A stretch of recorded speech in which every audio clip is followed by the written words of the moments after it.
Bonjour à tous, j'espère que vous allez très bien. On se retrouve pour la guidance des signes d'eau, les cancers, scorpions et poissons, pour la semaine du 19 mai 2025. On va aller regarder quelles sont les énergies pour cette semaine. On vous parle de pénitence, on vous parle de nécessité, on vous parle de protection et on vous parle non, c'est tout, 3 cartes. Ce qu'on vous dit sur cette fois, parce que j'ai tiré 3 petites cartes aussi là, on vous parle de futur, de fidélité et d'année. Pénitence, nécessité, protection. Pour moi, j'ai l'impression qu'il va falloir sortir.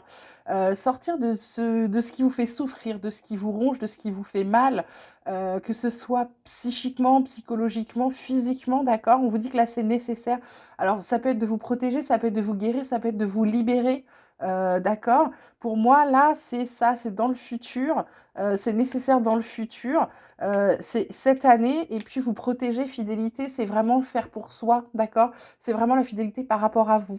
Ensuite, on vous parle de pas à pas, bah oui, forcément, on vous parle d'éther, et on vous parle de chakra du plexus solaire avec la lumière radiante. Donc, là, ce qu'on vous dit, c'est d'y aller progressivement, c'est-à-dire que ça fait un moment que vous êtes dans cet état, ça fait un moment que vous souffrez sur quelque chose, ça fait un moment que vous avez mal, que vous en voulez, ça peut être aussi de vous en vouloir de quelque chose. Ça fait peut-être des années aussi. Et ce qu'on vous dit là, pour le futur, c'est de vous laisser aller. Avec cette carte de l'éther, de l'indicible, c'est un peu comme si, parce qu'on vous dit que c'est nécessaire, c'est vous le ressentez, vous voyez, vous le voyez pas, vous le savez, vous le sentez. C'est c'est là, c'est en vous. C'est comme si vous commenciez à le conscientiser, d'accord? Et puis, ce chakra de plexus solaire avec la lumière radiante, pour moi, ça va être vraiment vous protéger, guérir, revenir à vous, en revenant à vous, rayonner intérieurement. Et ça va être ça. C'est j'arrête, pour moi, je me libère de tout ce qui ne va pas. Je me libère de mes croyances limitantes. Je me libère de tout ce qu'on a pu me dire parce que des fois, on a des choses qui ne se sont pas faites, on ne s'est pas forcément fait taper dessus, mais le psychologique, quand on vous a dit toute votre vie, bah, tu n'y arriveras jamais, machin, t'as pas fait assez d'études, t'as pas ci, t'as pas ça, et ben ça finit, même si on se dit qu'on vaut mieux que ça, il y a un moment où ça s'ancre en nous. Et du coup, on a toujours une petite part en nous qui souffre, qui a mal, ou qui a besoin de reconnaissance, qui a besoin d'attention, qui a l'impression de manquer de quelque chose, manquer d'amour, manquer d'attention, manquer de soins. Vous voyez, c'est tout ça.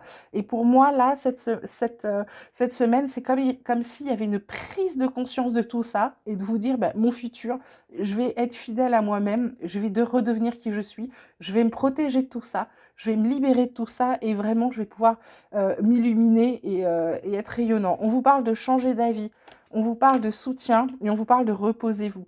Le changer d'avis, c'est parce que changer d'avis par rapport à cette souffrance qui vous ronge, par rapport à ce mal intérieur, peut-être par rapport à, ça peut être aussi par rapport à des douleurs physiques, hein, de se dire, oh, bah, ça y est, j'y viens. Soutien parce que vous allez être aidé. Et en plus, elle tombe sur la carte de l'éther, l'indicible, ce qu'on ne voit pas. Donc, il y a vraiment un ange gardien, un guide, une entité, quelque chose qui veille sur vous, qui va vous aider, qui va peut-être vous pousser à avancer à partir de cette semaine. Et là, ce qu'on vous dit, reposez-vous, c'est prenez le temps pour vous, prenez le temps de souffler parce qu'il y a peut-être des choses, si vous allez faire des travails de libération, du travail de libération, si vous allez, je ne sais pas, voir un psychologue, un psychiatre, peu importe, psychologue plutôt, vraiment, c'est de se dire, il faut que je prenne ce temps-là. Le reposez-vous, c'est peut-être le temps de souffler pour savoir ce qui ne va pas. D'accord? Donc cette semaine-là, pour moi, il y a le début d'une prise de conscience qu'il faut sortir d'un état. Alors, bien sûr, c'est un tirage général, ce ne sera pas pour tout le monde, mais on a tous des choses à guérir, conscientes ou inconscientes. Hein, d'accord? J'espère que ce tirage vous aura plu. N'hésitez pas à liker, je vous embrasse très fort. Je vous souhaite de passer une merveilleuse semaine. Prenez grand soin de vous et vraiment n'ayez pas peur, vous êtes soutenus. On vous aide. À bientôt.